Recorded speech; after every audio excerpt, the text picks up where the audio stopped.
शांत राहा, संयमन घ्या. गुरुगुरु करणारा नंतर बघू. गुरुगुरु आपल्या पुढे टिकत नसते मराठ्या पुढं. अर टेन्शन घेऊ नका मराठ्यांनी. मराठ्या पुढे गुरुगुरु टिकत नसते. वळवळ करून द्या बरेच दिवस.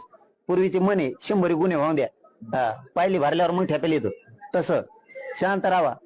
मजा बघायची किती गुरगुर करतय. त्याला हसण्यावर घ्यायचं, चिल्लर समजायचं, पुढे चालायचं. कोणी पोस्ट टाकीन, बोर्ड फाडीन, याव याव याव इवळ भाषण करीन, येऊन द्यायचं. मराठ्याची बरोबरी करायची, टप्पर नाही कोणाची, इथं जलमायचं आणखी. त्यामुळं थंड घ्या. आरक्षण पश्चिम महाराष्ट्र आणि मराठवाड्याच्या पदरात पडूस तर थंड घ्या, शांततेत राहा. पोस्ट टाकून द्या, वळवळ करून द्या, स्क्रीनशॉट काढून ठेवतो वर. शांत राहू द्या. गुरगुर करणारा हिशोब होईल. टेन्शन घेत जाऊ नका. शांत राहा. आपण क्षेत्रीय मराठीत एकदा आज दुमटा काढू सगळ्याचा. नीटोबात करू, बदला होणार दम्मानी. सध्या थीर घ्या. त्यांना येऊ द्या. सध्या आपल्या पदरात एकदा गरीबाचं पडलं ना, मग आपण मोकळे होऊ. सध्या